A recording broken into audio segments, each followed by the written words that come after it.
Welcome to Learning cEDH, the podcast dedicated to teaching you everything you need to know about competitive Commander. I'm your host, Matthew, and I'm joined, as always, by my co host, Eric.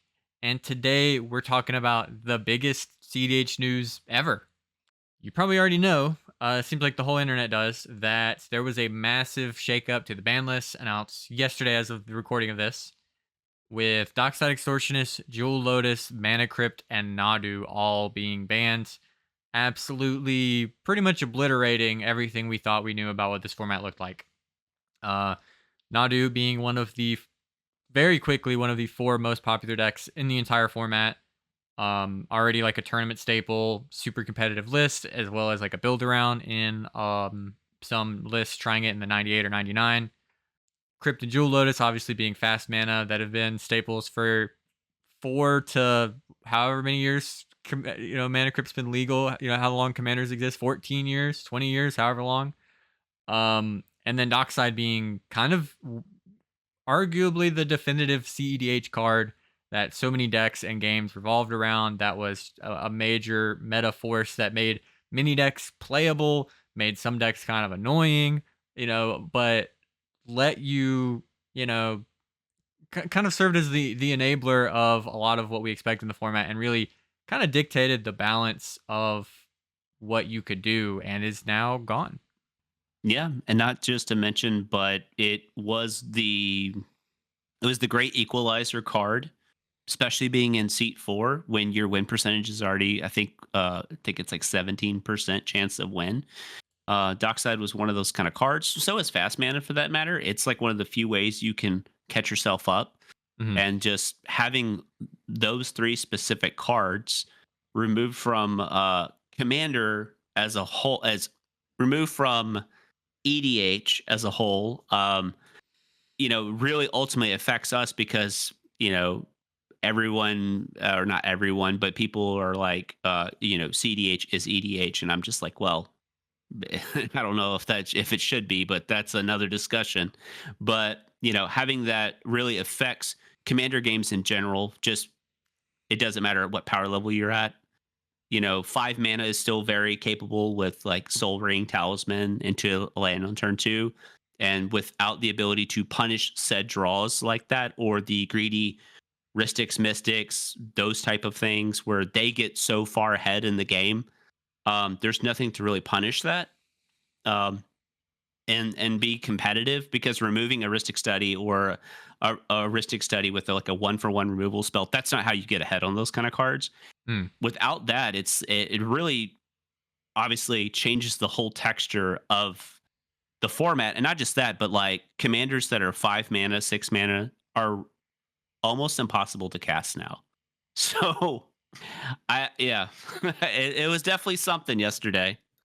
Yeah. So we're going to be going in to some more detail about sort of stuff I talked about in my video that went up the day it went down. But we're going to be talking about what we think about the bans, what this shakes up, what decks you might want to look into going after this, or how you could potentially change your list going into a especially post Dockside, but post ban world. Um, this is the first time we've really got to do one of these. It's always been like, oh, these cards are joining our format. What does it look like with OBM legal now, or with the One Ring, or whatever. But this is the first time we're talking about what the format looks like, missing major parts of it. So it's gonna be a little bit different, and we might be bounced around a little bit. We're still kind of reeling from all of this. But yeah, if you enjoy this, let us know down below what you like, what you didn't like. What do you think about these bans? Um, Thank you as always to my amazing patrons over on Patreon. And I think with all that being said, we can go ahead and hop into it. I guess going in order of maybe least impactful to most impactful changes, we're going to go through, talk about each of the cards hit, and discuss what we think gets affected the most by this. There are some decks that are just, a little weakened or maybe a little bolstered by some of the changes, but then there are some that are just absolutely going to require major structural changes. The deck, I guess, needing the most or fewest changes, depending on how you look at it, is now Nadu, which is just no longer a legal deck in our format. You cannot register Nadu Winged Wisdom as your commander. Or even in your deck. So Yeah, which had become a pretty popular new option we were starting to see We saw, we've seen multiple Kinriths that have Nadu in the 99.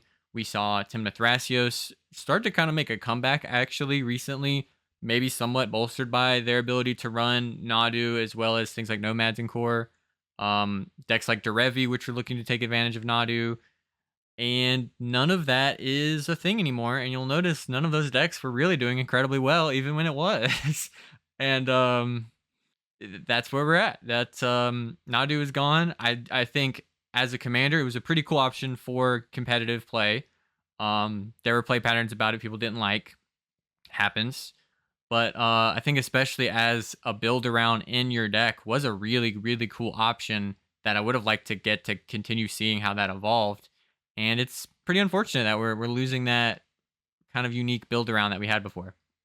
Yeah, and that was pretty something that's been pretty interesting for like Tim Nethrasios deck specifically, is because they've always had like an alt win con or a line in their deck that allows them to do something outside of the Thassa's Oracle Demonic Consultation, whether that was like a Hermit Druid, Cephalid Breakfast, Razaketh style build. I mean, that was really, really cool. Like that's been to me one of the trademarks of that deck, is that deck to evolve and like kind of continues on. And it being Sans Red, Nadu gave it that explosiveness Mm. to continue on into the game. And also you just get like your Nomads Encore, which is off a Ranger Captain, which is really cool that you can tutor for that.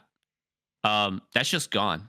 So, and I don't know where that puts that deck specifically, but it definitely affects that. And there's an archetype that people already devoted and built these whole decks to Nadu.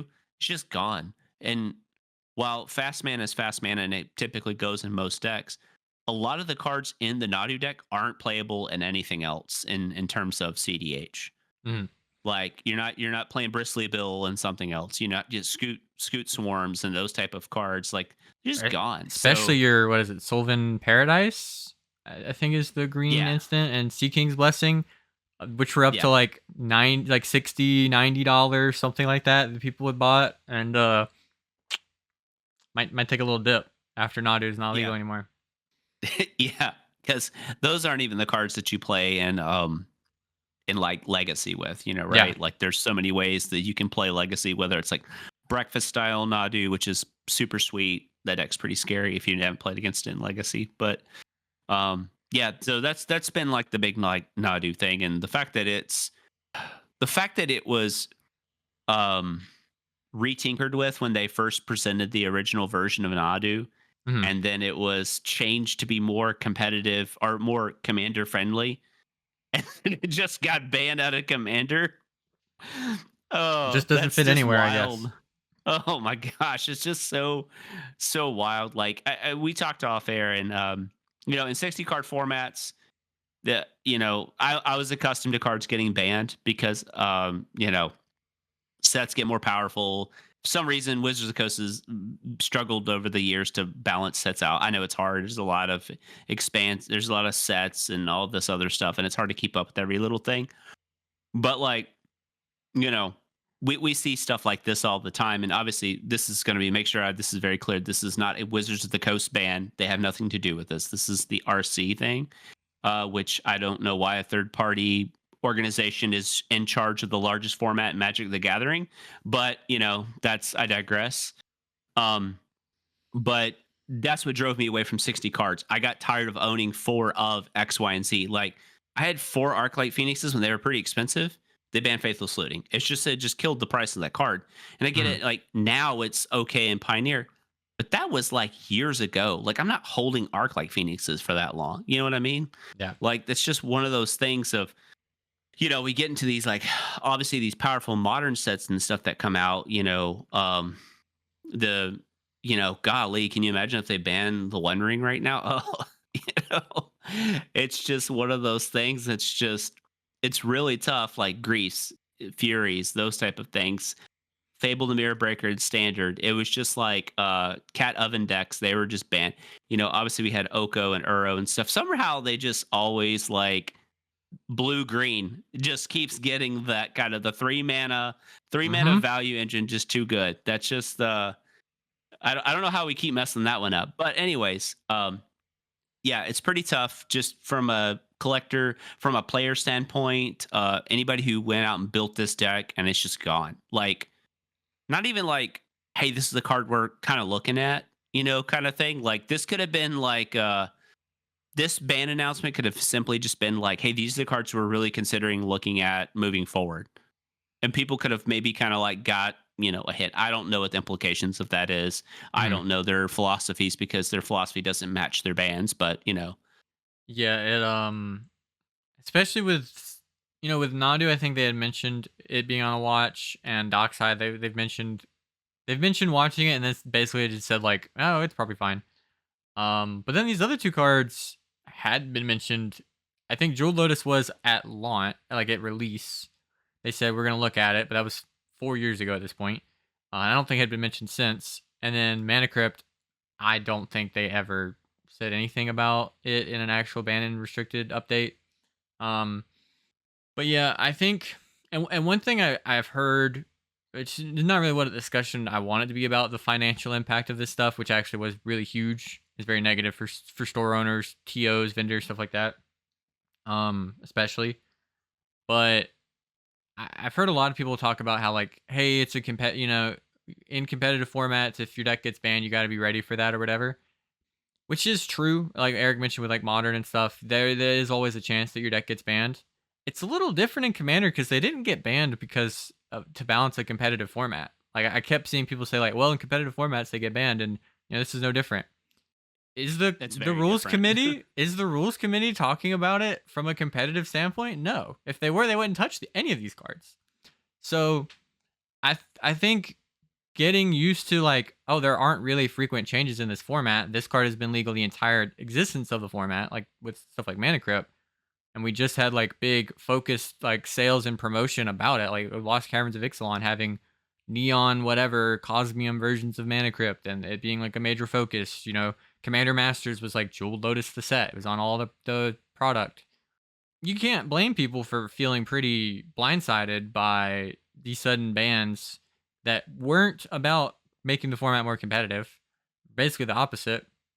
And also had been basically soft, like the conversation about it was basically like softly saying these cards are basically gonna be illegal forever. When they're legal 4 or 5 years, 20 years, whatever in Jewel Lotus or Mana Crypt's case, and talk about them doesn't really happen. Like people are gonna get shocked by it, and I don't think you can blame them that like it's suddenly seems ridiculous to them that their cards just aren't legal anymore, especially a card like Jewel Lotus, which doesn't work in any other format.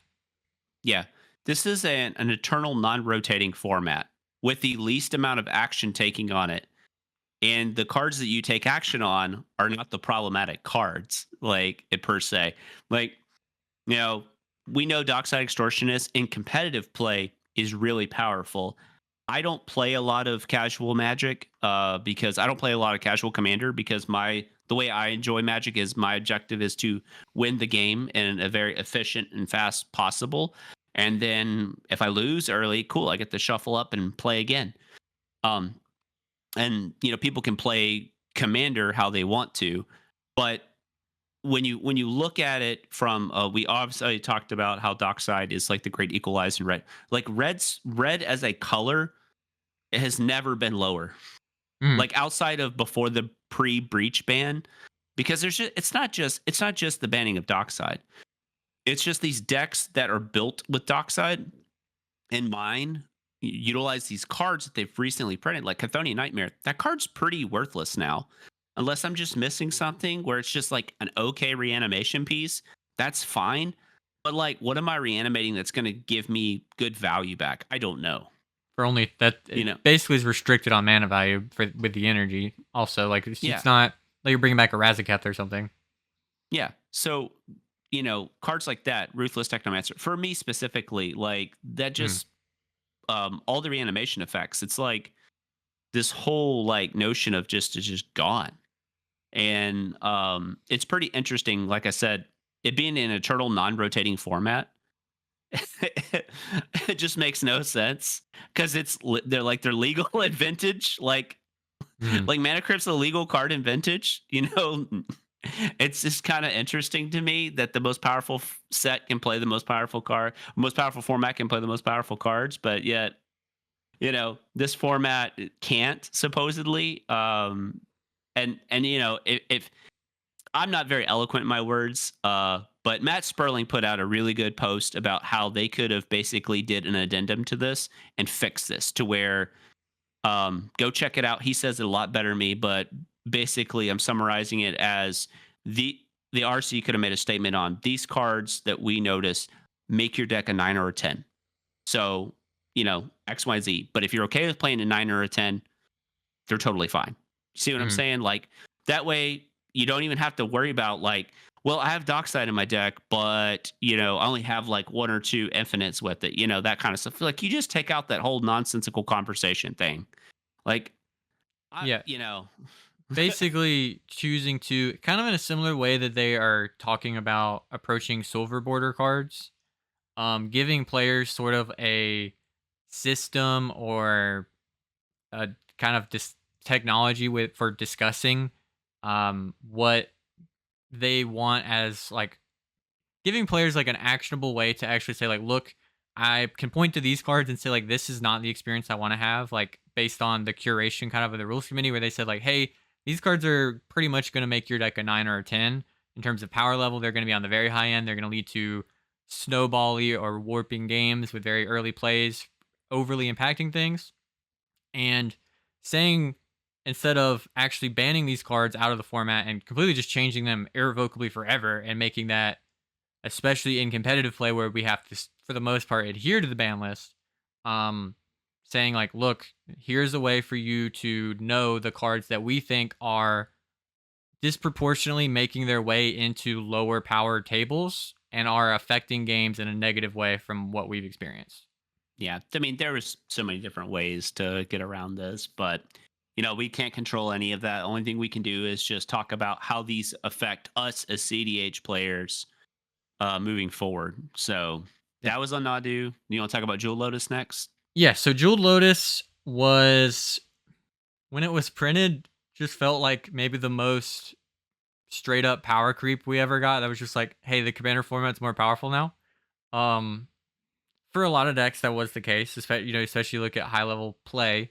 Um, I I think this one is a pretty notable ban for a lot of decks that already weren't doing especially well. Eric kind of alluded to like fringe decks that were kind of propped up by the ability of like, well, I know that I can mulligan to be able to easily cast my commander early in the game between Jeweled Lotus and or Mana Crypt, and they made a lot of those decks actually kind of work. Like especially I think it's relevant to point out that Jeweled Lotus made it a lot more reasonable to expect some sort of synergistic build approach for deck building compared to just like, well, I need my 98, 99 to be generically good. I mean, you can kind of look at how partner centric the format was pre Jeweled Lotus. It's still, there are a lot of partner decks that are good, but nowadays in the top 10, we're talking like Timnacrom, Rogthras, or Timnacrom, Rogthras, maybe if it gets up Rockside. there, Rogsai for the most part, as like actual good options, and the rest being sort of just your Tivits, Sisseys, Nadus, like decks that actually are synergistically focused and built around their commander, which I think for the most part promotes more interesting deck building. And it might not seem like this card just propped it up, but when you think about all the commanders that sort of were propped up by the ability to know that, like, okay, I can reasonably produce three-ish, 3 or 2 mana with, whichever card to just get to power out these commanders early, whether that's like expensive commanders like Tivit, very cost intensive commanders like Niv Mizzet, which is essentially just completely non-playable now. That's just, that commander cannot be cast anymore. It was hard enough to do it with Jeweled Lotus and Dockside. Without it, that deck's gone. Um, and then also, commanders like Atraxa as well, you could lump in with this. But then that also applies to the commanders that had their deck sort of built around having them in play that were also around that like 3 mana cost. Like we mentioned, the 2 in a whatever blue white commanders like Najila, Sisay, Malcolm's, a lot of those decks that were more commander focused depending on the build. Now have less consistent access to being able to cast that commander easily. And I do think, while that might sound like it makes games less repetitive in terms of, well, I know that they're going to get their commander online early and do this thing, I think when your deck building now becomes like, well, I shouldn't expect to get to cast my commander very early in the game, so I shouldn't build around my commander as much. And then what do we look at? We start looking at like, okay, well, I should replace these synergistic cards with more stapley stuff. And I think gameplay then actually ends up becoming much more repetitive because instead of like, oh, Sisei always casts Sisei turn 1 or 2, it's, oh, well, generic pile of good cards always has generic pile of good cards every turn for the rest of the game forever. They don't have a reason to run Amanatu anymore or whatever Nicol Bolas because doing Sisei lines is much less consistent between the Dockside and the Jewel Lotus band depending on for that deck specifically. So I do think that is a big hit, and also stocks are a little bit lower in non-Roger decks, but just in general for cards like Deflecting SWAT and Fierce Guardianship. So interaction is actually a little bit less common for non-Roger decks, which were the decks people were most terrified of needing interaction for to begin with. Which is a nice little shakeup for our 2 deck format that we're looking to be going into. Yeah, I mean, yeah, I think you've said everything that you could possibly say on Jeweled Lotus. Like it was when it was printed, it was a breath of fresh air in terms of like the speed of the format too. It allowed some of these more expensive commanders to be like reasonably cast. So without it, and again, we're coming from the standpoint of CDH, and we understand that like the bannings and all this type of stuff, they didn't ban because of CDH, or Mhm. supposedly that's what they said. Um, I don't know. I don't trust them. So, Yeah, like, but I have we're zero faith in these people who basic. But anyways, that's not the point. their Um, intention can't really be a reasonable part of our discussion because like we just whether or not they what they intended, we have the bans like that they're yeah, here, we have the so ban. we have to just work off of them. Yeah, and so yeah, so that's all I'm gonna say about that. There's just really nothing else to do about it. Sucks. I for us specifically in CDH, it's like cool. Rockside Cannon sounds great. I don't know why all these like Yuriko players are like pumped and all this type of stuff, and I'm like, I guess. I mean, I guess you're just gonna just get like absolutely trounced by Rockside, but have at it. Pop off. Yeah, but now we're looking at obviously Mana Crypt, and Mana Crypt was such a massive one. Obviously, because that card has been around for you know since it's been legal, since Commander was a thing. Mhm. It was actually probably the most iconic card in terms of old stapley stuff. Soul Ring wasn't as much in term for us specifically. Yeah. Every deck plays Mana Crypt. Just about every deck plays 99% of the decks play Mana Crypt in competitive Commander.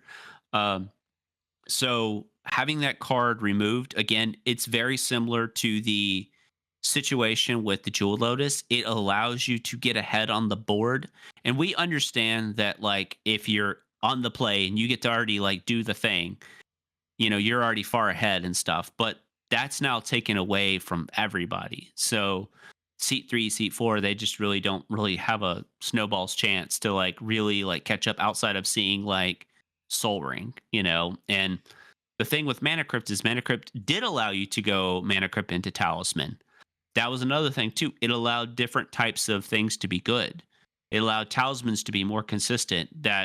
If you think about a talisman at the power level of cEDH, it's not really a high power level card at all. It's actually pretty bad. Two Yeah. mana for 1, not very good. But because you're able to play it off of soul lands, soul rings, mana crypts, those type of things, it just allowed decks to be a little bit more explosive and have a little bit more consistency, which was really nice. It even made like in 2-color decks, you see those decks playing like talismans and signets, which is really nice. That just allows them to do that, and not having that, like I like. Can you imagine what playing a Tali's like without Mana Crypt and Jewel Lotus And Dockside. and Dockside? You know what I mean? Like Nope. There's a it, lot, it, lot of it decks. It's hard to imagine playing them now. yeah. And so the Mana Crypt thing just it doesn't go with their philosophy, what they said. And that's the frustrating part is what they said about Soul Ring is the iconic card and stuff like that. And I'm like, I mean, and then there's a whole nother argument about that they thought they had a conversation about banning Mana Crypt this whole time, and people were aware of this. Wizards was aware of this, and they still printed a set with Mana Crypt. And there's a lot of timeline sketchiness that goes Mm, involved with this. Again, I don't think a third party organization should have power over a billion-dollar companies like products and their largest format. But again, that's another conversation for another day. The effect of Mana Crypt is just going to be it's going to be huge for literally every deck. Like it's just it's not just how it affects cards like Mox Opal. Mox mm, Opal becomes way less consistent. It makes cards like the One Ring a lot less good in our format because it's harder to cast early. mm, So if you don't, things like there's a lot of cascading small things that it affects. It affects Grinding Station breach lines. It makes Sands Blue, breach lines really bad. Like because Mana Crypt was a huge part of your breach line. Now you don't always have to have Mana Crypt, but the fact that your ad nauseums allowed you to get into Mana Crypt and then you can cast your Mana Crypt to cast like a talisman and tap your talisman to cast Dark Ritual or Rite of Flame to cast Final Fortune, that's gone. mm. There's nothing else that replaces that. So it's not just like it affects the speed of the early part of the game. It affects the mid part of the game as well. It affects everything. So that's just gone. Like Yeah, it's more than Jeweled Lotus. It's more of a universal change to the whole format. Um, because Jeweled Lotus, like you get into games, even in decks that run it, like Jeweled Lotus is much less played than Mana Crypt, and it's not like completely unplayed, but like there are decks that just doesn't make sense to run that card in. But it's still fairly universal. Mana Crypt is completely universal. Um, Basically only not run when budget is a concern. Which hey, don't worry, hey, they're gonna be cheap now. You don't got to worry about that, guys.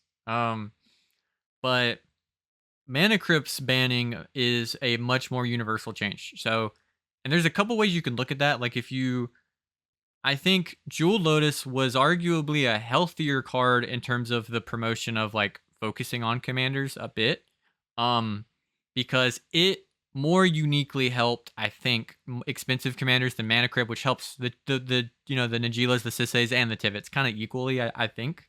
Um, but and you could take away that like both of those cards being removed is just a net decrease in speed, and that's very subjective whether you think that's positive or negative. If you think the format was too fast before, yes, it is slower now. If you thought it was a mid-range slog in a lot of especially tournament events, and you dread it being even slower than that, well, that's just where we're at. Um, buckle up. yeah, it is interesting to think about the impact though, where I do think you can think of Mana Crypt and Soul Ring to a similar extent as like kind of variance multipliers a bit of our format. Um, where leading on Land Crypt, whatever, Rhystic is the most dreaded. That's like Land Crypt Rhystic is probably the most dreaded on the play thing you could do. Um, Other than a win. But reducing that variance you could view as a positive. But I do think, kind of like what Eric had sort of mentioned, that when you are reducing variance in the format, then you're reducing the ability for players who are already disadvantaged to potentially kind of get themselves back into a better position, whether that's a lower color deck that has a synergistic build around their commander that is inherently at a disadvantage compared to a good stuff pile of Grixis plus cards, or that's the person going fourth who now has one less good mulligan option to actually get into the game reasonably. Between the Dockside, Crypt, and Jeweled Lotus bans, I actually think fourth might kind of plummet and fall off of a cliff. There's very little that you got going on there now to mulligan for to get better starts, or to just have that enable you to kind of do more than it is in other seats, like Dockside Extortionist being the main example. So I think Crypt hits people pretty universally. It is a pretty universal slowdown. It might hit the more expensive commander decks a bit more. It might hit the turbo decks a little bit stronger. It certainly, like Eric mentions, definitely hits the grinding station, Sands, like the Sands Blue breach decks more, because the other alternative to Brain Freeze just got nerfed. Um, that's a change that's it's a little hard to evaluate for me. I think there weren't Mana Crypt decks but we were a Mana Crypt format. So it's odd to evaluate that one going. The format is certainly a bit slower now. Whether it's positive or negative, it's really hard for me to say. I want to lean negative because it was like a really iconic part of our format, right? Like I've gotten a lot of comments of people just saying like the appeal of this format was that I can do this broken stuff. And when we get like a random half of the broken stuff now that feels incredibly arbitrary, it's almost more annoying than if they had just banned all the fast mana. At least then I know that there's some consistency with what they're doing. And it's a whole new, much slower format. Now it's just like, all right, are they gonna hit Cradle next? Are they gonna hit Soul Ring ever? Are they gonna hit Lotus Petal randomly and leave Mox Diamond and Chrome Mox? Like it does feel a bit arbitrary. It was the, likely the best piece of fast mana, but it does make it feel like it's unclear what could be the next target, especially if they are just going to drop in sometimes now and ban 4 cards all at once with no warning. Yeah. So that's on Mana Crypt. So if your deck is like a slow, it was already kind of like a slower deck in for the competitive scene of these tournaments and stuff, your deck's probably going to take a step back. It's gonna be interesting to see how that goes. And again, this isn't like where you just go, oh well, I'll just go like into the dork route. Orcish Bowmaster is still a magic card. Like Yeah, Mystic and Study, Mystic Remora is still there. I So can tell you that land dork going fourth doesn't feel great. Like our no. format's a little slower. You're still not guaranteed a turn two, especially if you're going fourth and your play is land dork go and you're not a blue deck. Yeah. So that's all. I mean, you've said it. You've said it so well on Mana Crypt. So I will I will mention briefly, just based on like a lot of the comments I got, that with Crypt, Jewel Lotus, and Dockside, which we're about to talk about, I got specifically a lot of comments about like my commander. Like I play Rurik Thar. How do I cast my commander now? I play Atali. How do I cast like very specifically a lot of decks that aren't very good, but these players love and they keep playing, and they're like, well, how do I even play this commander anymore? And those comments just suck. Like even if you want to be like pure logical, remove all your emotion from it, blah blah blah, you can do that. To me, it's very hard to see a comment section of like I like my last video from yesterday hasn't even been up 24 hours. It's got like 600 comments, and seeing so many people who are just like, well, I can't play my deck anymore. Like, what do I do? Really, it sucks. Does it? And you can't give me an argument of like, oh, it's a ban list. You gotta adapt, whatever. You tell me how you'd adapt Rourke Thar to the to the new meta. yeah, because those cards gave that deck any shot of potentially being like remotely viable.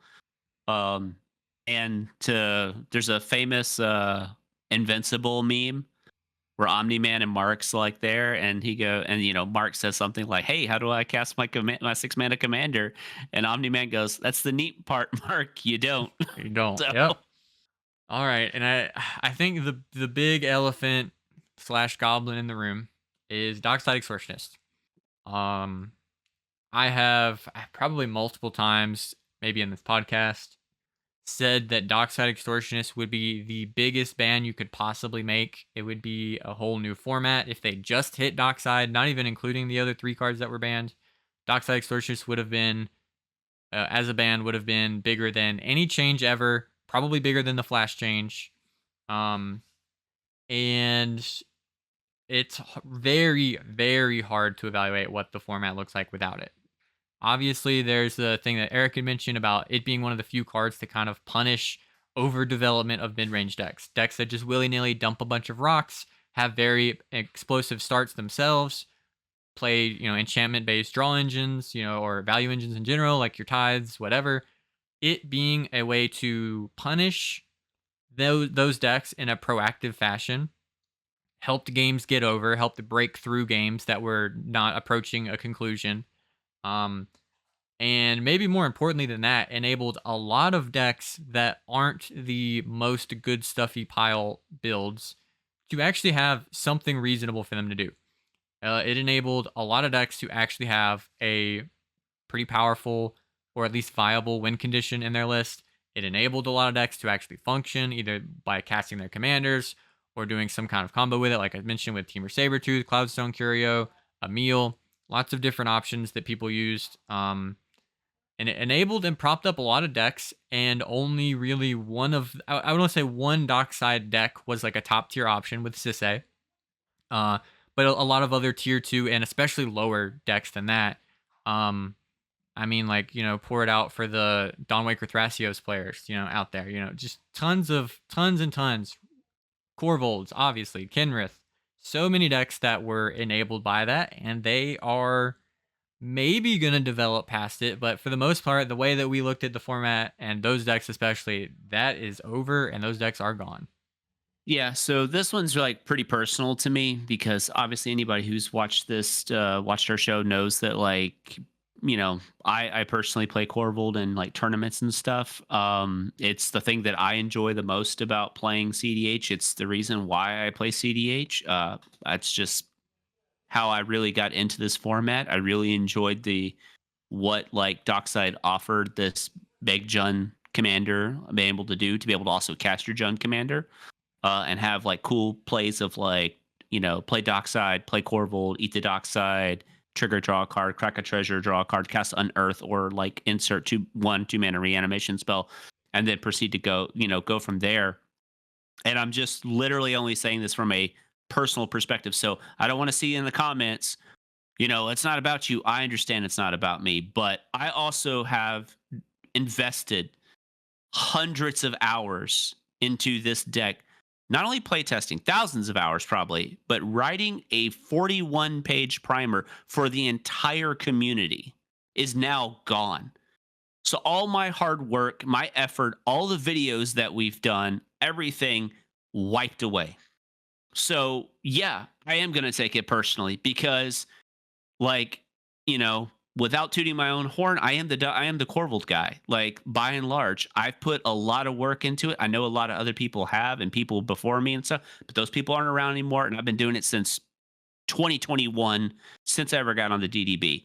Like, I don't even know how I'm going to approach my deck list in terms of the deck database and keeping it legal and rewriting an entire primer. Like it's very frustrating that for me as a player who this is like my small window to play Magic is CDH. Like I don't play Arena, I don't play Moto, I don't draft. I don't have time for all that. Like, I'm an adult like most people who watch our thing. I just don't have that ability to just keep grinding. And I don't even get to go to a lot of tournaments too. Like I go to the big ones and that's about it. So that right there has just been taken away. I've put, oh, gosh, Matt, since 2019, since Corvold's been printed, I put all that time into it about building and refining it and challenging the status quo of the deck, and then got it to a point to where, by the way, for the first time ever, Corvold started actually seeing tournament results.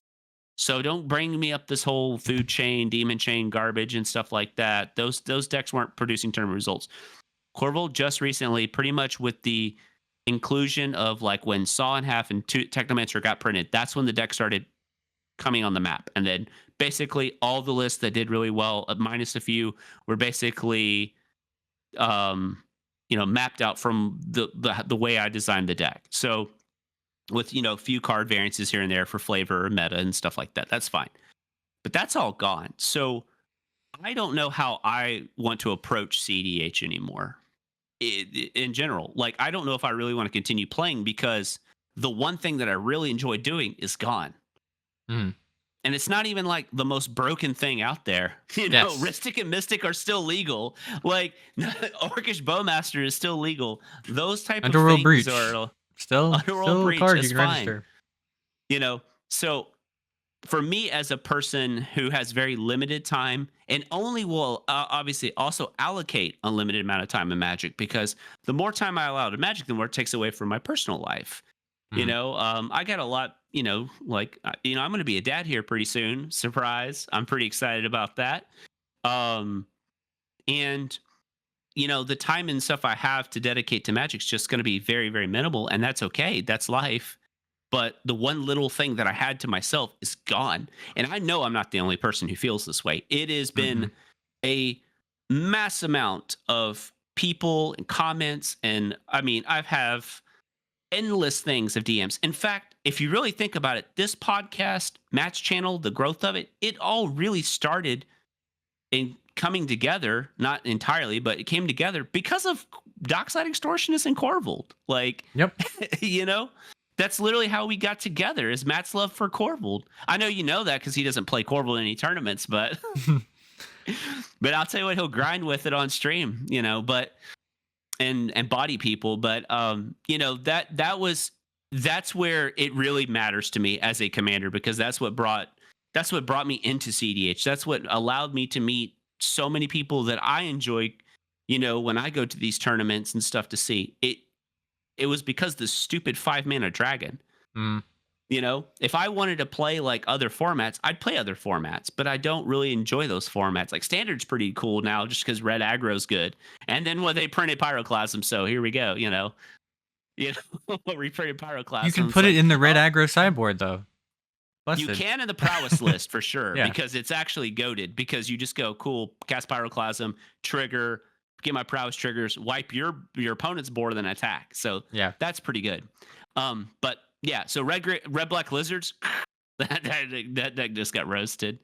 No, I'm hyperbolic on that one. So yeah, it's pretty tough. It's pretty tough for me specifically as a person, because not just that, but like we're talking from a CDH player standpoint. What about the collectors, store owners, those type of things, like people who invest in this? Like, I'm just a singular person, but I own, I think, 4 mana crypts, 1 Japanese foil full art or borderless, whatever it's called, a foil one, and 2 regular ones.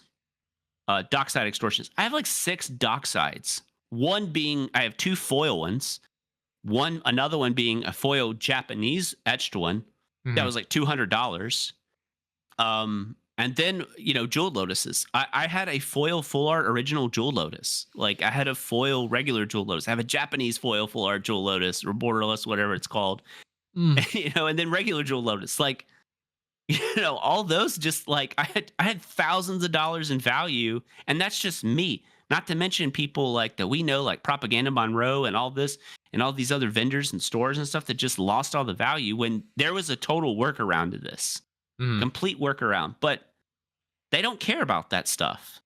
Yeah, it definitely wasn't lost on me that immediately that like the reason that I got into CDH, like my first CDH deck really, and the reason I started doing videos also, what was Corvold Dockside stuff.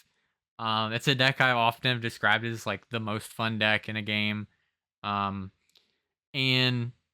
when you hear people describe decks like that, and then that something gets banned about, out of them, you'll hear like, you've heard Eric talk about stuff in Yu-Gi-Oh going and him not wanting to play anymore. Yeah, because they when banned Dark Arm Dragon. Yeah, when a play style that you like that kept you in the game is gone and there's not a clean replacement, it's a lot different than when when you look at a player who's like, I play this game because I love this deck and this is what I want to do, and it's different than any other deck. I love the play patterns, everything about this. This is my thing. That's really different than like I play CDH and I just bring whatever I think is best or whatever I feel like playing that day. I just enjoy playing whatever. Like, it's very different, and that applies to like every format, and that's usually, or every game, and that's usually where you'll see like players leave, is when the unique thing that drew them in is just gone because there isn't a replacement. When Hearthstone just kills Miracle Rogue or something or whatever, and there's just no replacement. And whatever, any game you look at, Hearthstone, Yu-Gi-Oh, Magic, other formats, CDH, when your thing is gone, you don't really have a lot of incentive to stay anymore, because that was the thing. There isn't what's the most similar deck to Corvold? Like, that was doing the actual treasure stormy kind of thing. There's not really much of an equivalent to it. And so it does suck when we lose that. Like, there might be something you can do. You can pivot. We're going to talk about that, to something new.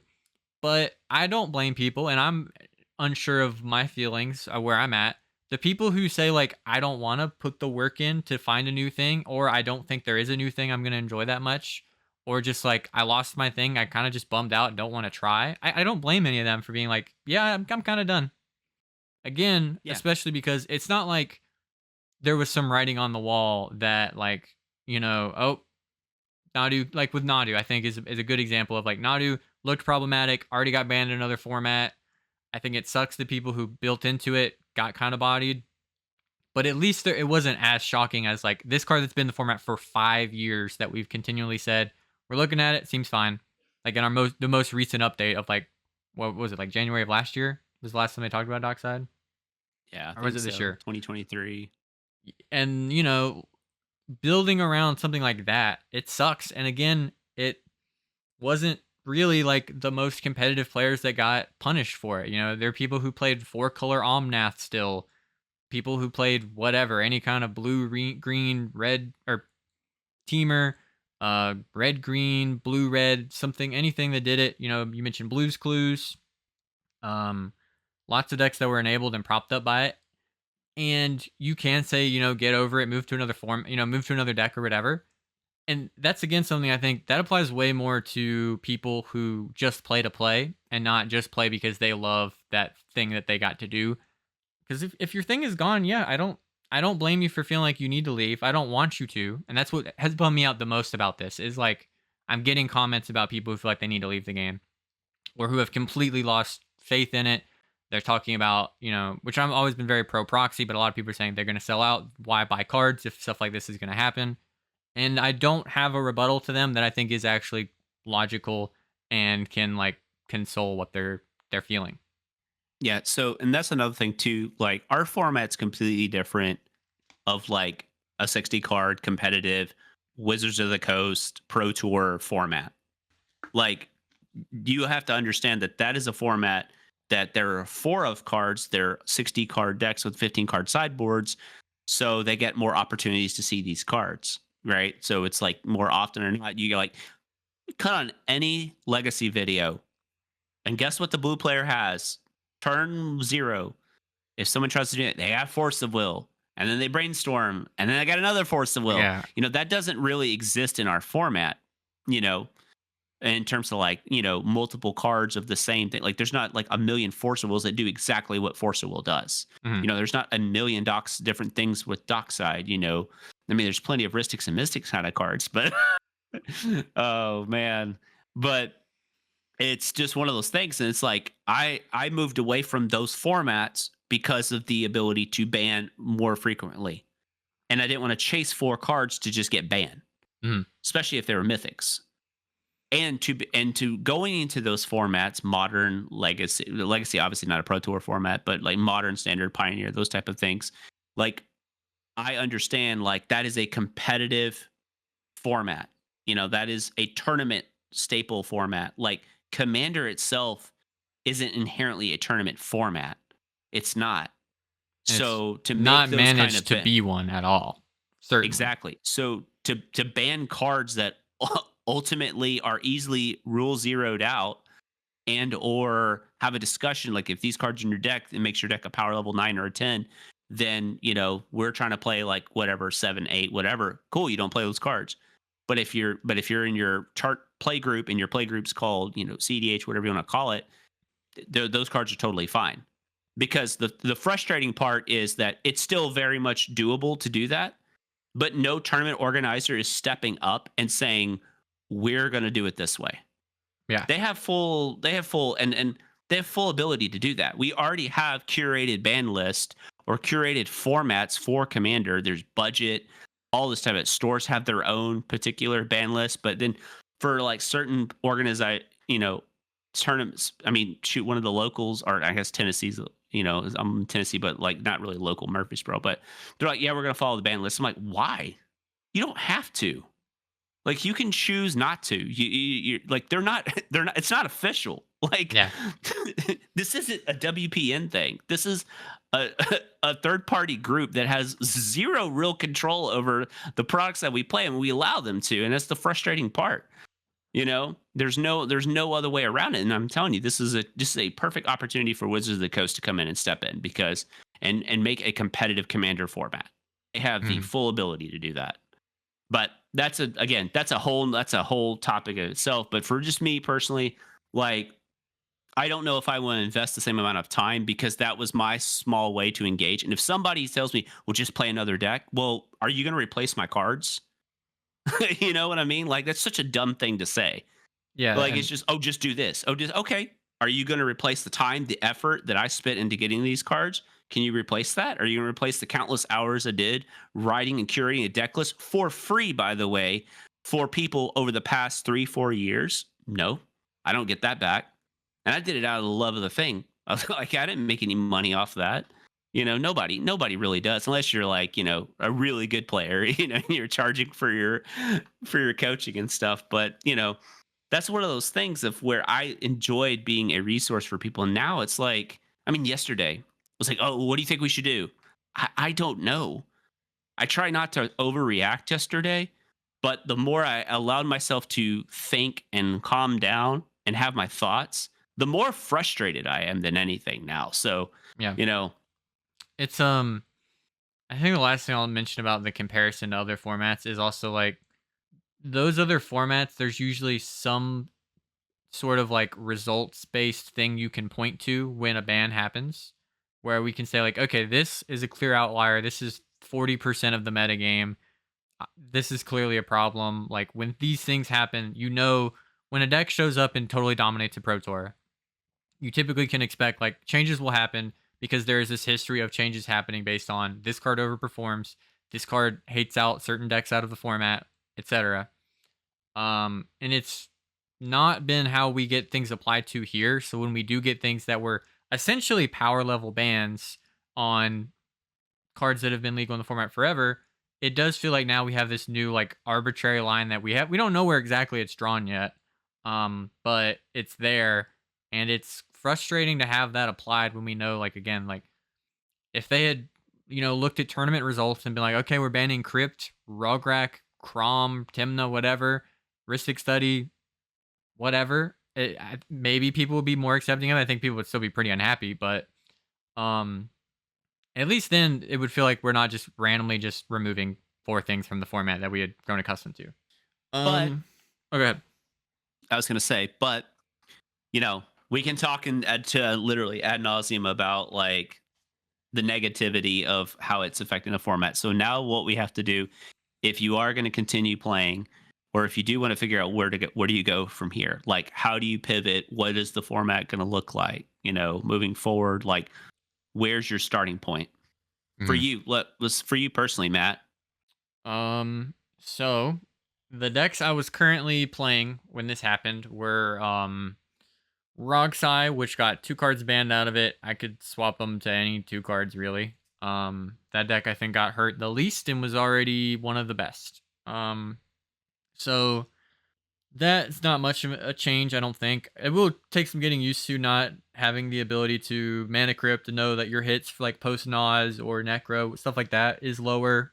Your average mulligan is a little bit weaker, whatever percentage of the time that is. That's a deck that, and I think you'll see that decks that tend to mulligan more aggressively were probably impacted even more because they now have less high roll potential, and that's the thing that they were doing, like taking advantage of.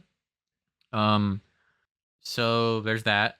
Um, the other deck I had just put together was Timnathras Breakfast Nadu as Secret Commander, and that doesn't exist anymore, so that's gone. I do think maybe there is some merit to Timnathras making a comeback. It gets affected the least probably of like the old school decks. Like a lot of the old school decks haven't been hit as much. You think of things like Tassiger, again, TNT, something like the Sultai-ish pie or some Esper things, they got hit a little bit less. So I think with some retooling, that deck might make a comeback. Hard to say like the speed of our format, that deck usually doesn't run Jeweled Lotus, so it doesn't get hit by that. Losing Mana Crypt, not a big of a deal. It's a pretty dork heavy deck. So I mean, I have a couple thoughts on like a few of the slots. It's more slots than just cut Crypt, cut Nadu, because I had probably will cut the breakfast package, stuff like that out of there. Um Also, bad cards like Umbral Mantle that already were kind of iffy in there. Um, so that's a big change. I had been thinking about putting Rock Thrash back together. I have talked to some people who are experimenting with it post Dockside ban, and they think it has some legs still. It might still be good enough. It's definitely a big hit because Cloudstone Dockside was like the strongest thing that deck got to do that was unique to it. Um, but yeah, I think especially evaluating Dockside combo decks or Dockside centric decks going forward, it's going to be really hard. I've heard Sisay players talk about how they think the deck is still good enough. I feel like you are very Tyvar and Derevi focused now. So maybe it's a little bit more restrictive, but I don't know. How are you feeling about Corvold in the post Dockside ban? Uh, well, so already playing the deck, knowing that it was already at a disadvantage anyways, because it lacked blue. It was a 5 mana commander, and it didn't have the support of like white or blue for either like protection or interaction. Mm. That was already a challenge as it is. So now without the literal thing that is like the nitrous to the deck, it's just gone. Like it as a competitor, like if you asked me would I play Corvold thinking that I could like do well with, no, because it was already hard enough as it is to do well with it in a tournament. Like, you know, it was already like, low conversion rate. You have to basically be perfect with the deck to do really well with it. And that's already hard enough as it is because you don't have those kind of cards that get you out of like, oh shit jams like Force of Will or something like that. So um it makes it pretty difficult to just want to continue playing it in like a competitive scene. Just from a very like I've gotten a million different I've gotten like a million different comments asking me about it and stuff like that. I don't have a clue. I don't think there's a simple fix. There isn't anything that basically functions in that deck the way that it does. It doesn't have like, it's like removing it from Sisay. They still have other lines, but it takes that speed and that consistency out of the deck. And that just opens you up to more things to like get involved. Like, now your Bloom Tender is like, just asking to get Bow Mastered for sure. You know Yeah. what I'm saying? Um, there's Food Chain, but Food Chain was already like not the best thing in Corval. It was a fine thing to do, but it wasn't what was producing the most results with Corval. It was really simple. It was Dockside stuff. But I think Food Chain is, if I had to pick a de facto way to go back into the deck, Mhm. but it's not just adding Food Chain and replacing Dockside. The whole structure of the deck is completely shifted. You were running cards like Reanimate, Unearth, Animate Dead, some form of card like Necromancy, Dance of the Dead, Corpse Dance, Shallow Grave, Chthonian Nightmare, all gone. I mean, Mhm.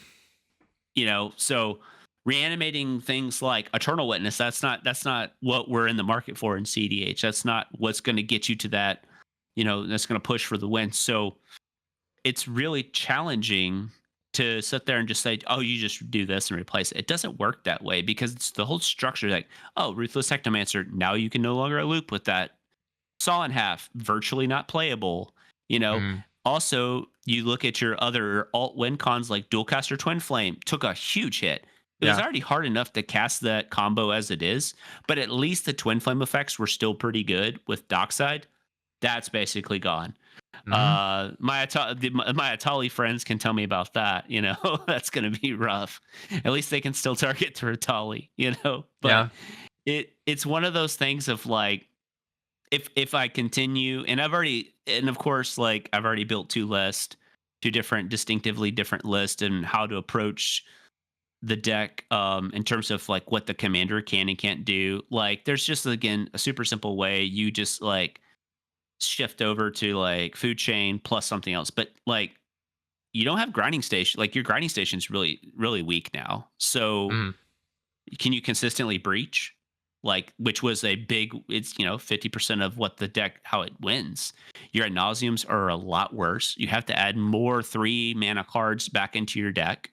So you lose your fast mana, but you also lose like the ability to, speed up with an ad nauseum. So that might have to completely go out the window or change. Mhm. You know, it shifts everything. It also, like, Dockside was a crunchy card. Like, you basically want to sack it and do things. It wasn't just inherently because it produced a bunch of mana, but if it produced two, you're like, cool, produce two, use the treasure crack, calling the weak, ad nauseum. That play is gone. Yeah. you know, just very simplistic things with that. It changes, like, it also changes, like, how many creature tutors are you running, because they're not as good anymore without Dockside. That's something else, like your Neoforms, those type of things, your Eldritch Evolutions, your Finalia Devastations, your Mhm. Invasion to Ikoria, your Birthing Pod stuff. It's just like all that's kind of changed. And, you know, I don't talk about it enough. I talked about it earlier in the show, like in our earlier episodes, but I'm a big Rocco fan. Like, I always have Rocco built, and I always have a Rocco list updated, because I enjoy, like, a Turbo Rocco deck. That deck's dead. Like, You don't know that. We could bring it back. We don't need no, Dockside. no. If you had to go to a nihilist, then you just go to, like, probably Minsk. Yeah, I had heard some people talking about Hulk stuff, and I don't know, you could get in those Jetmir beats, I guess, but, yeah. One thing a sort of butterfly effect that I think will be interesting to see, you kinda mentioned how, like, Neoform cards like that are worse now. Um, Another thing that just took a massive hit are clones, because we basically, if you weren't around for CDH, like around when Dockside came out, or before then, or honestly even after it came out, I think it still took a little bit to develop what became like a clone meta, where like Fimage Metamorph was just for sure in every deck. There's not really as much a reason to do that now. We were seeing decks. I mean, I think I covered decks that were like Fimage, Metamorph, Mockingbird, and Imposter Mech. And maybe even some kind of like copy artifact, something like that, which isn't as relevant for Dockside. But cloning is definitely at an all-time low. Also, you no longer have, I think it's not as likely, because sometimes you would default to an early clone play.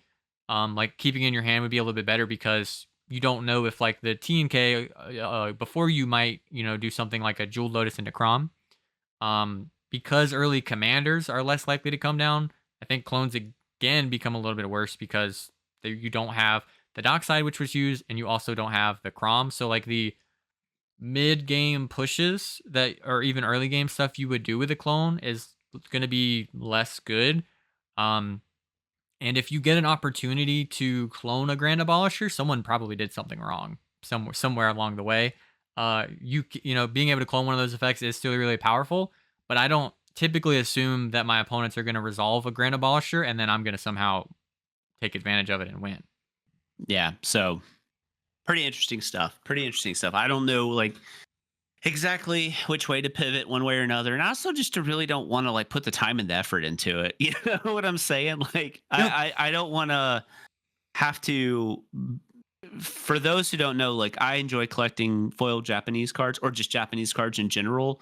I really don't want to have to, like, go get all these other cards, because, again, you know, Commander is a way for you people to express themselves, and that's how I express myself. It's something that's, passionate to me. I enjoy it. It's I My first standard deck was Japanese, so, and that was back in like 1998 or 9. I can't remember. It was like a mono red Ponza list with Mhm. lightning dragons and stuff. It was yeah, so I think it's 98. Um so, it's just been kind of part of me as a player for all this time, and, now I just got to, like, potentially get all these new cards that just to keep a deck alive. I don't know. Yeah. I don't know if that's something I'm interested in doing or not. I know I even found it like when I switched off of Rock Dress, a lot of that was like and that was not me doing that for a long time, but a lot of that was just like kind of being tired of just like trying to figure out a deck and continue like just put in reps, because it is kind of exhausting to just like continue to go back and forth and talk to everybody about like what should be, this or that. It's exciting at a point, but then especially when there is like a clear cut, like, well, why not just play Roxai instead, or something, that's already busted, Hmm. then it doesn't even feel like there is some grand reward for figuring stuff out.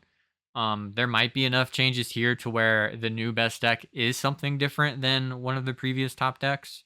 Um, I don't know what that would look like. Maybe it will be. Maybe we do see the TNT come back. It already is making its way back up to our next quarterly report, which is going to be an odd video because we're going to have a quarter where most of the results are just from an old dead format, and we have like 2 weeks of people playing into the mid range flog.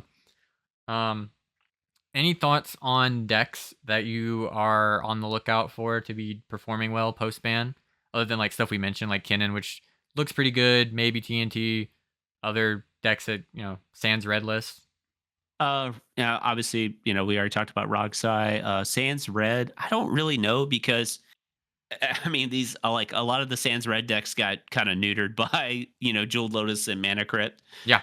so it's kind of tough. And also, I don't know if I really want to enjoy playing CDH on a D powered scale. Like that defeats the purpose of playing CDH to me. Mm. I understand when a card fundamentally breaks the game completely, like it's just oppressive, you can't stop it. It's a one card, one con, those type of things. I think Hull Breacher was a good example of a card that kind of just ruined gameplay. Yeah, People like to yeah, pretend it bringing it back would be good. No, it is miserable. yeah. Yeah, those kind of cards, no.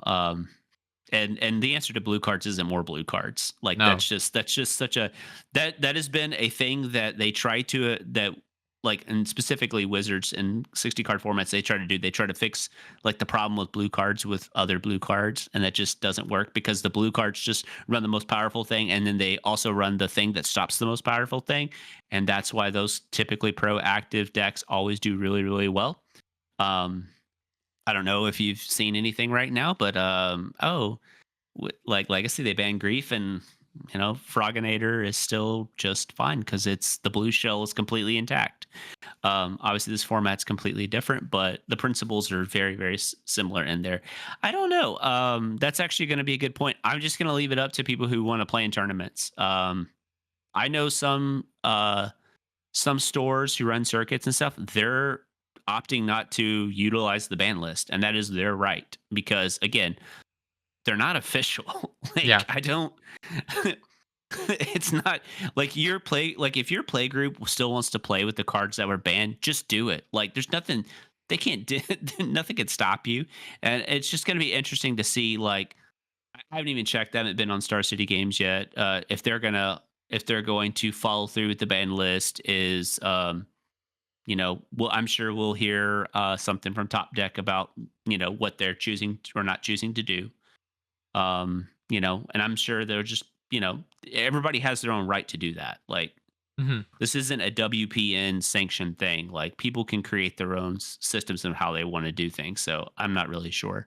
Yeah, it's gonna be interesting to see how that pans out. Like we had already had all these discussions of like splitting the format with the old RC thing and how for that it probably didn't seem worth it. But now instead of like trying to fix something, it's like trying to unbreak something that just got ruined for I think is how a lot of people feel. And like it is worth kind of protecting that thing. I've certainly seemed way more support for an idea of a breakaway or split away from the format. So that could be the case. And again, yeah, it might be that people just start rule zeroing their way back to the old ban list. It's hard to say. I I'm also interested to see how things are going to pan out, how events shake out. I do, obviously I wanted some experimentation with organizers to kind of change things up and make things the way that they wanted it to be. Um, I think it's now is probably the perfect time to look into doing something like that because, like you said, you're running a local event or even a regional style event. If you're not officially sanctioned, you can kind of do whatever you want. And we even see like we had talked about just before getting on camera that there's a Japanese event where they were doing 5 cards from the ban list that you could have like any you get to pick any 5 cards and add them to your deck from the ban list, which could be a cool way to experiment around it. Maybe they'll address some things, maybe like remove power from the equation or time vault and some things like that. That could be really exciting to get everybody like a little bit of a power boost in whatever direction they want. Some decks might be doing fastball and stuff. You might have some heathens playing limited resources and balance, and then some Gristle Band gamers or Yawgmoth's bargain stuff like that.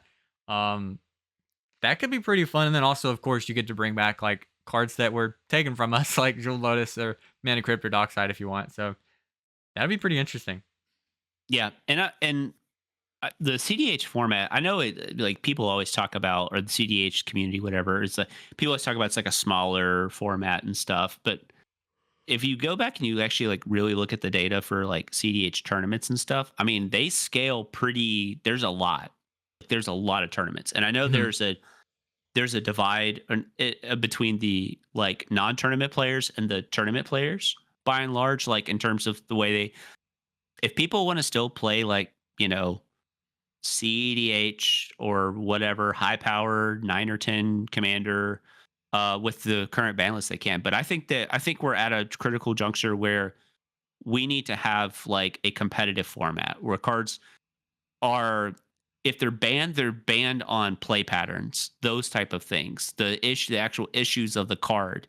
Mm. Um versus it's fast mana snowballing effect. If the most powerful formats can play those cards, and they're one ofs, I think we're fine in terms of CDH. And I just think would be where I would very much, and I've always said, and Mattson on this, I've always believed that there should have been a separation, because you had what 30 plus thousand players play in a tournament circuit from one TO organization this last season.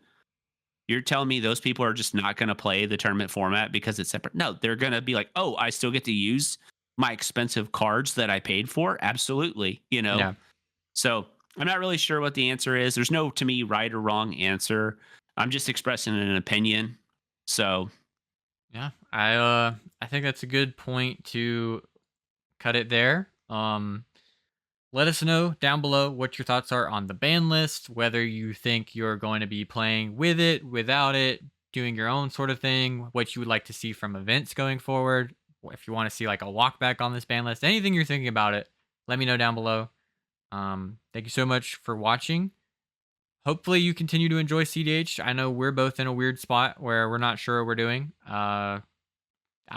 These things just keep happening nowadays. I get this is the new status quo. We're living on a roller coaster. It feels like. But thank you so much for watching, and as always, go play CDH. Have a good one, everybody.